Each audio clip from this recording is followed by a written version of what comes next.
Rock y'all, so let's rock y'all, non-stop y'all, to the beat y'all, the body rock y'all, so let's rock y'all,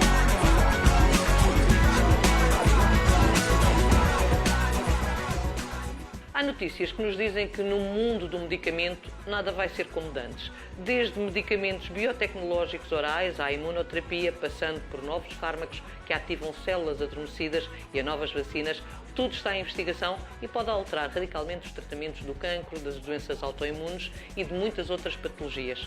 Que impacto é que estes novos medicamentos podem ter na saúde de todos nós? É o tema de Saúde em Jogo de hoje.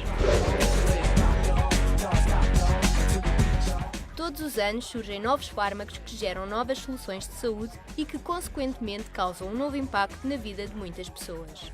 Para esta realidade, atravessam-se várias fases de desenvolvimento através de ensaios controlados que permitem avaliar a segurança e eficácia dos medicamentos.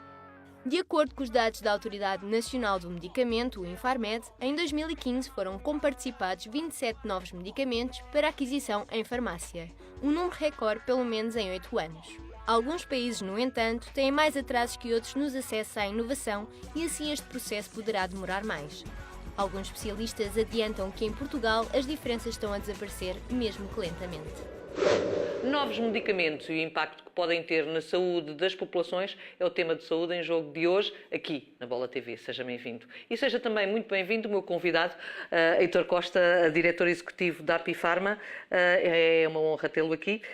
Estão a entrar no mercado cada vez mais medicamentos inovadores, alguns dos quais curam patologias que nós não esperávamos. Sei lá, hepatite C foi uma das patologias que apareceu há 30 anos e que hoje é curável. O que é que isto significa, doutor? Vai haver uma revolução grande na área do medicamento e do que aí vem? Porque, de facto, vêm aí coisas novas, não é? Boa tarde, Marina. Quer dizer, os medicamentos sempre se associaram a transformações na vida das pessoas. Dos últimos 100 anos, todos sabemos, nós vivemos mais tempo, Sim. vivemos com melhor qualidade de vida e desse tempo que vivemos mais tempo, dessa melhor qualidade de vida, os medicamentos são os grandes responsáveis. São, de facto, há quem diga os que é a prevenção responsáveis também. Por isso é que... pelos grandes resultados em saúde, que tem sido, de facto, uma das grandes conquistas também da humanidade. E eles foram conseguidos graças a medicamentos que foram sendo desenvolvidos ao longo dos tempos, também acompanhando o desenvolvimento da ciência. E, na verdade, nos últimos tempos, a medicina, a biotecnologia, mesmo a existência de grandes bancos de dados que nos permitem fazer análises preditivas, a imunologia, tudo isso tem desenvolvido muito. E o desenvolvimento dessa ciência de base tem permitido, de facto, encontrar novas soluções. Caminhos. Novas soluções porque a indústria farmacêutica, neste caso, tem investido muito também nesse aumento do conhecimento e no aproveitamento do conhecimento e na sua transformação em possibilidades de cura para as pessoas. Olha, por exemplo, a terapia celular. Sim. Com a terapia celular nós vamos poder tratar de facto uma diabetes tipo 1, porque se implantarmos uma célula pancreática e conseguirmos num doente com a diabetes tipo 1, vamos provavelmente conseguir Algo que era impensável, completamente a impensável. síntese de insulina pelo próprio doente, sem que isso... A terapia génica, que nos permite hoje abordar uma hemofilia, que era uma doença incurável, com grande repercussão Também. social e que hoje, através da terapia génica, conseguimos curar. Olha o Alzheimer. Também. De grande repercussão a nível social, com grande impacto nas famílias. Ainda não se cura, não é? Mas... Não, mas neste momento, graças a muita tentativa e erro, porque a ciência também é feita disto, de facto hoje conhecemos melhor a história natural da doença e conseguimos intervir com medicamentos que são modificadores da doença. Porque o que nós temos feito no Alzheimer é tratar sintomas. Pois é. Quem tem esse problema na família conhece. Mas com os novos medicamentos vamos poder, de facto, tratar a doença. São modificadores da doença. E estão a caminho, Como são não é? modificadores da doença os novos antirreumatismais, por exemplo, a artrite reumatoide. Quem sofre de artrite reumatoide e hoje tem um modificador da doença, um biológico, sabe quanto a sua vida melhorou. Sim. E, portanto, de facto, nós estamos a caminhar um percurso de grandes inovações para as pessoas que se traduzem em melhor vida. Acima de tudo, em melhor vida melhor e mais qualidade. vida. E mais qualidade. de vida. Agora, todo este entusiasmo que o doutor tem e que nos deixa, de facto, também a nós entusiasmados, significa que os governos também estão tão entusiasmados quanto nós, porque nós sabemos que isto tudo tem um preço. Tudo tem um preço, mas o preço é o preço justo, como eu costumo dizer. Quer dizer, não acredito que haja um governo cuja sua primeira prioridade não sejam os cidadãos. Sim. Não seja o bem dos cidadãos, que é a maior riqueza que um país tem. Portanto, qualquer político, qualquer governo, qualquer decisor, quero acreditar que a sua primeira prioridade são os seus cidadãos. E, sendo os seus cidadãos, tem que ser também, primeira prioridade, a saúde, a vida, a quantidade de vida, a qualidade da vida desses cidadãos.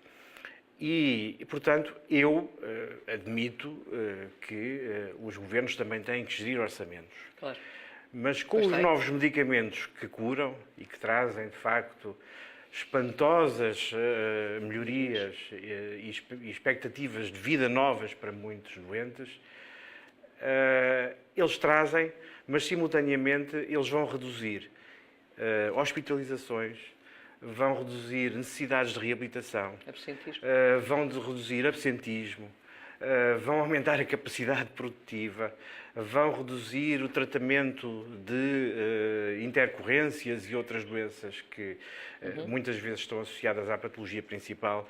E tudo isto se traduz em benefícios para a sociedade, em poupanças, se é de orçamentos que estamos a falar Sim. neste caso. Sim. Poupanças Sim. que são benéficas para o sistema, são benéficas para a saúde. Portanto, eu não quero acreditar que todo este coisa boa para todos nós e Sim. os nossos concidadãos não seja uma coisa que os governos não queiram acreditar. O problema é não haver dinheiro, de facto, doutor, e ao Ministério da Saúde, e estou a lembrar-me de Portugal, centrar-nos em Portugal, ao Ministério da Saúde estar sempre alocado quase ao Ministério das Finanças, que diz não há dinheiro para. Nós sabemos que, e há quem afirme isto perentoriamente, o Serviço Nacional de Saúde está subfinanciado.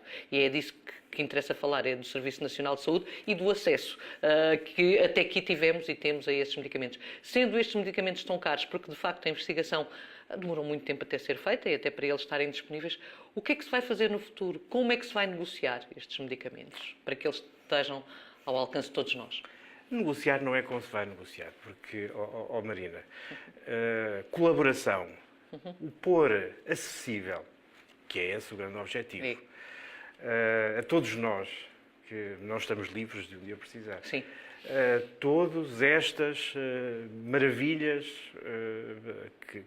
para a nossa saúde, se um dia precisarmos delas, o disponibilizar disso, a indústria, tem sido dos setores económicos do país, a indústria farmacêutica muito particularmente, que mais provas tem dado da sua capacidade de colaborar com os Estados em prol dos cidadãos. Porque eu costumo sempre dizer, que é uma verdade lá para Alice, aliás, que a indústria farmacêutica só existe porque vive para os cidadãos, para os doentes.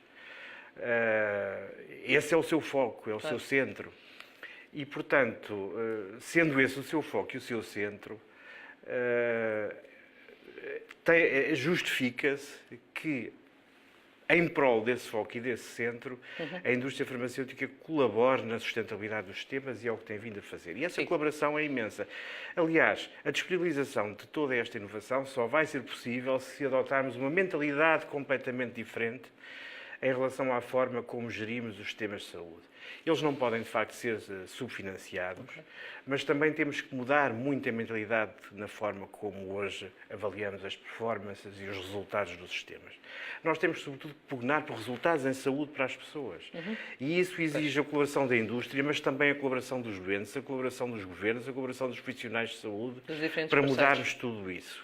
Doutor, já voltamos. Vamos agora sair daqui do estúdio, aliás, fazer uma pausa na nossa conversa. O nutricionista Miguel Godinho, da Fundação Portuguesa Professor Fernando Pádua, está já à nossa espera para nos falar de nutrição no espaço Somos o que Comemos. Só aqui, no Saúde em Jogo. Got a feeling that I'm going Olá! Estudos demonstram que a população portuguesa está a ficar cada vez mais vegetariana. Quer isto dizer que estamos todos a passar a ser vegetarianos estritos? Nem por isso. Quer dizer que muitos de nós começam a incluir na sua alimentação diária ou semanal alguns pratos ou produtos vegetarianos. Em primeiro lugar, quero dar destaque à castanha de caju. É um alimento muito consumido por nós como snack e muitos de nós não fazem ideia que tem um grande teor de proteína. Outro bom exemplo são os coentros. Sim, pode e deve incluir os coentros a bem da gastronomia portuguesa, mas também para obter alguma proteína. Estes podem ser utilizados nas sopas ou nos guisados preferencialmente. Existem outros exemplos e quase todos são grandes fontes de proteína, como por exemplo a noz crua ou até a castanha do Brasil. Estes podem também ser incluídos na sua alimentação, tanto em snacks como nas refeições principais. Um dos alimentos muito utilizados também na alimentação vegetariana é a soja granulada. Esta é um bom substituto de carne ou de peixe em alguns pratos. Dando um exemplo, se quiser fazer uma lasanha vegetariana, pode substituir a carne picada por soja granulada. Não esquecer que a soja, ao contrário da carne, não tem um gosto muito forte e, por isso, para que fique bem nos seus pratos, depende muito de todos os condimentos que coloca durante a confecção. O tofu é também um dos alimentos muito utilizados pela gastronomia vegetariana e é também, por sinal, uma grande fonte de proteínas. Outro grupo de alimentos muito utilizados por aqueles que preconizam ou fazem uma alimentação vegetariana são as sementes. Muitas delas são uma grande fonte de proteína. Destaco um exemplo, as sementes de chia. Estas devem ser consumidas, contudo, com alguma moderação. Não existem ainda estudos muito eficientes para saber qual a sua toxicidade. Contudo, 2 colheres de chá por dia será, de facto, uma dose suficiente para cobrir as suas necessidades. De todos os alimentos que falei anteriormente, destaco 2 grupos, as sementes e os frutos secos. Estes podem ser consumidos como snacks, a meio da manhã ou meio da tarde, e misturados com iogurtes ou peças de fruta, por exemplo. Não se esqueça, quando escolher frutos secos, opte sempre pelos mesmos que não tenham sal na sua composição. Até para a semana. Somos o que comemos com o nutricionista Miguel Godinho. Voltamos a estúdio para continuar a conversa com o Heitor Costa, diretor executivo da Apifarma. Hoje estamos a falar sobre medicamentos e o impacto na saúde. De um modo geral, Dr. Heitor, os cidadãos reconhecem o valor do medicamento, ou seja, quando hoje vamos a um hospital, vamos falar naqueles medicamentos que são, de facto, mais caros, que têm mais peso, que curam, que dão mais qualidade de vida, como falou. Será que quando nós vamos a um hospital e à farmácia hospitalar levantar um desses medicamentos, nós temos noção do que é que estamos a levar para casa, do peso que tem esse medicamento nas nossas vidas, que pode ter nas nossas vidas e daquilo que ele custa de facto? Porque para nós é quase, muitas vezes, vou utilizar aqui uma palavra que é um bocadinho fora do contexto, de borla. Oh, Marina, mas faz sentido que assim seja. Nós estamos a falar de um bem que não tem preço, que é a saúde. E deixe-me agora dizer-lhe aqui uma coisa, que para mim não há medicamentos caros ou baratos. Porque vamos lá ver aqui uma coisa. Não há medicamento novo que seja introduzido no mercado que o seja por um preço inventado só porque é novo. Qualquer medicamento novo que entra no mercado compara-se com aquilo que é o melhor tratamento existente, de acordo com o estado de arte, com aquilo que os médicos podem prescrever aos seus doentes. E compara-se para diminuir custos. Nós não fazemos uma comparação para dizer que vamos entrar no mercado, teremos uma coisa a mais e, como os telemóveis ou outra coisa qualquer, cujo preço depois se reduz pela produção em série. Não. Nós comparamos com aquilo que é melhor para os doentes, de acordo com aquilo que é a prática clínica, e esse novo medicamento é custo-efetivo para o sistema. E o que é que isto significa? Significa que custa menos do que aquilo que é o tratamento atual, e quando não há tratamento custa menos do que o não tratar, ou custa menos, ou traz benefícios em termos de todos os gastos que têm a ver com o evoluir da doença e com os tratamentos atuais. Portanto, ele é custo-efetivo. Os ganhos são maiores que os gastos, digamos. Os ganhos são muito maiores que os gastos. Isto é, ou ele é mais barato por aí cima, entrando na sua linguagem, que não gosto muito, mas... Eu sei. Mas ele ou é de facto mais barato, ou pura e simplesmente, ou tem ganhos em termos de poupanças. Portanto, não há aqui medicamentos caros nem baratos. Há medicamentos cujo preço é justo, face àquilo que é a vontade de tratar da melhor maneira as pessoas. O doente leva de borla. Pois. A sua expressão. Sim, sim. E leva bem. disso. E leva bem. Porque No fundo, eu não sou leva daqueles porque que já pagámos, acredito. etc, Eu sou etc, daqueles mas- que acredito. E olha, hoje temos o engenheiro Guterres, que faz parte da nossa história, Sim. aliás, secretário-geral Sim. das Nações Unidas, mas há grandes conquistas, de facto, da democracia portuguesa, e para mim um dos maiores, vou-lhe ser sincero, sou um grande defensor disso, é a criação do SNS. Um SNS equitativo, universal e tendencialmente gratuito. E financiado pelos impostos, que é importante que se diga Por isto. isso é que eu estava a E os dizer que nós já impostos servem pagamos. para isso mesmo, Claro. para que nós possamos partilhar os que mais podem, por via dos impostos, com os outros que não podem.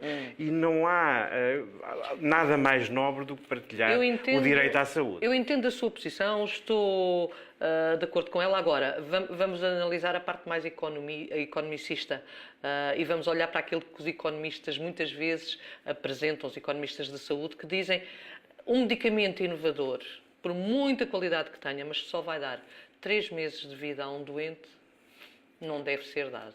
Isto é apresentado muitas vezes, o doutor sabe isso, não é? Porque são só mais 3 meses. O só mais 3 meses, para si, o que é que significa? Significa uma descontextualização daquilo que é o efeito do medicamento.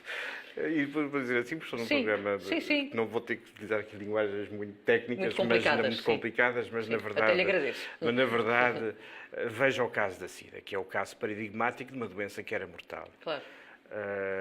Em 1995, quando apareceram os segundos medicamentos contra a SIDA, ainda era mortal. E depois foram aparecendo. E esses que apareceram, inicialmente eles prolongavam.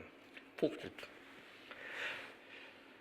Depois, o evoluir Sim. do arsenal terapêutico, o ter mais medicamentos com mecanismos de ação diferentes, foi permitindo, de facto, uma é isso evolução que também possibilita, não é? na abordagem da infecção pelo VIH, Sim.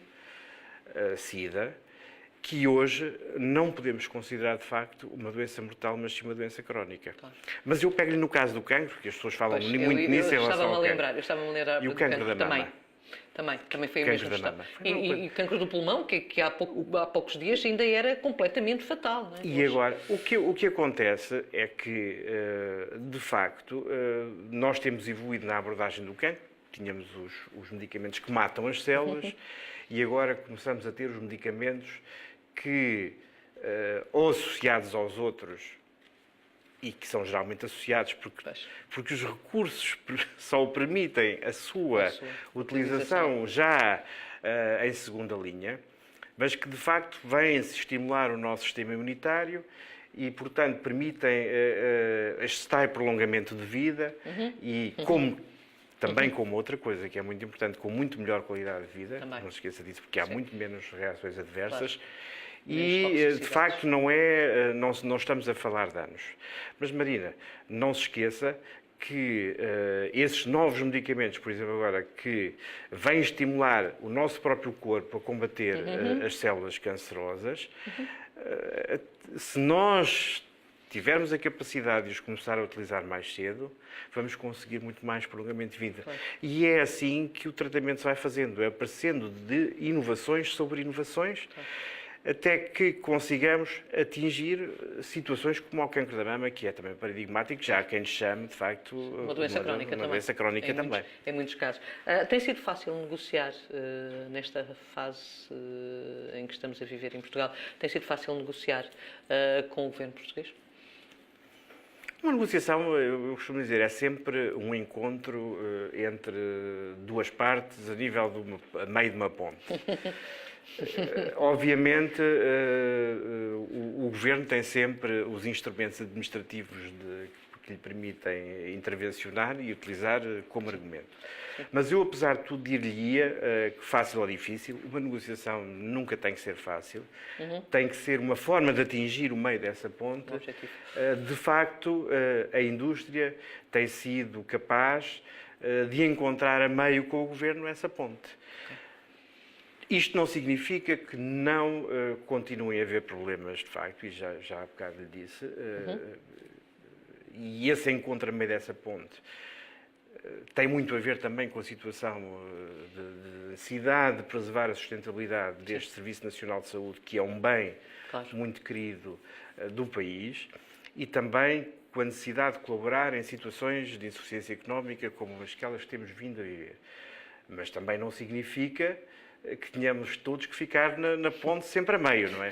Porque há aqui um problema de fundo que temos que, de facto, um dia dizer que existe. Eu acho que os próprios ministros já têm dito que existe, que é o sistema não está suficientemente financiado. E isso, aí, atrever-me a dizer que ainda não nos encontramos a meio da ponte. Pois, ainda falta, nesse percurso ainda falta aí fazer essa caminhada, não é? Doutor, já voltamos. Estarmos bem implica saber o que usar de acordo com a ocasião. E é por isso que a estilista Idilza Santos está na nossa companhia regularmente para nos deixar ainda mais lindas ou lindos. Olá Marina, bem-vindos ao Ainda Mais Linda. Hoje vou falar dicas para homens. Os homens estão cada vez mais vaidosos, por isso vou-vos deixar aqui algumas ideias e dicas. Dica número 1. Tenha sempre no seu armário uma camisa branca slim fit, de preferência de boa qualidade. Se já tiver uma branca, tenha uma azul, cinzenta e preta. As cores neutras ficam sempre bem com qualquer tipo de calças. Blazers. Os blazers cada vez estão mais na moda. Usam-se nas variantes situações. Pode usar um blazer para o trabalho, para o dia-a-dia, para a noite, para um casamento. Tenha blazers, slim fit de preferência e tenha de várias cores e vários cortes. Os blazers ficam bem com jeans, calças clássicas, sarjas ou calções. Sapatos. Use sapatos clássicos, ténis, sapatilhas. Escolha o que lhe dê mais jeito e não poupe na qualidade dos seus sapatos. Meias. Esqueça as meias brancas. Hoje em dia já usamos meias de várias cores. Escolha as meias que mais gosta, em cima do tornozelo e conjugue com os sapatos. Gravata. A gravata tem que ser conjugada com a camisa e nunca com o blazer.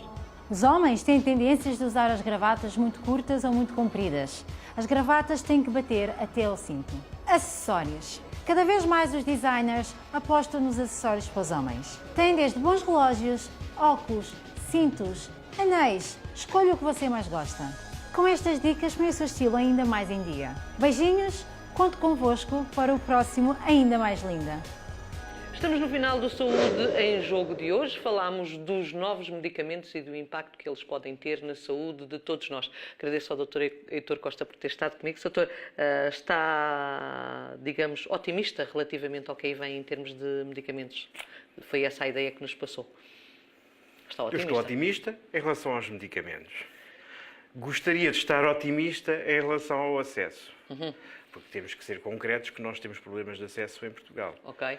Ainda temos problemas de acesso, não é? Ainda temos problemas de acesso por uma Quer questão dizer que nós não traduzidos em números. Nós não temos acesso aos mesmos medicamentos que o resto da Europa, por exemplo? Infelizmente, neste momento, não. Não posso considerar, face aos números, e hoje todos nós gostamos muito de estatísticas, elas são importantes, que haja equidade entre Portugal e os outros países, porque muitos medicamentos inovadores, destas inovações maravilhosas que temos vindo a falar, que já existem disponíveis noutros países, não estão ainda disponíveis cá. Porque os nossos tempos de avaliação são demasiado longos para aquilo que deveriam ser. E também convenhamos que se faz pouco um trabalho que era importante fazer e que outros países o fazem. Porque nós podíamos e devíamos ser mais planeados naquilo que é a alocação dos recursos. Ok. Financiar mais, de acordo com aquilo que é a necessidade do sistema, e nós, os números todos da OCDE comprovam que o nosso sistema de saúde é subfinanciado em relação àquilo que são as médias dos outros países europeus. O financiamento público é muito inferior àquilo que é a média, mas também na gestão do que existe podíamos planear, porque nós avaliamos processos na Agência Europeia do Medicamento, estamos presentes no comitê que avalia esses processos, sabemos o que é que vai entrar e só nos preocupamos em confrontar com o que vai entrar quando ele está aí, e devíamos olhar para os pipelines e planear o país para isso. Planear o esforço que é necessário para que possamos dar acesso a quem disso necessita aos novos tratamentos. Mas para que todos tenhamos, de facto, acesso àquilo que precisamos na altura exata. Muito obrigada, doutor Heitor. Obrigado, Marina. Muito obrigada a si também, que nos acompanhou neste debate. Já sabe que eu estou consigo para a semana, porque é a sua saúde que está em jogo. Até lá. Non-stop, y'all, until the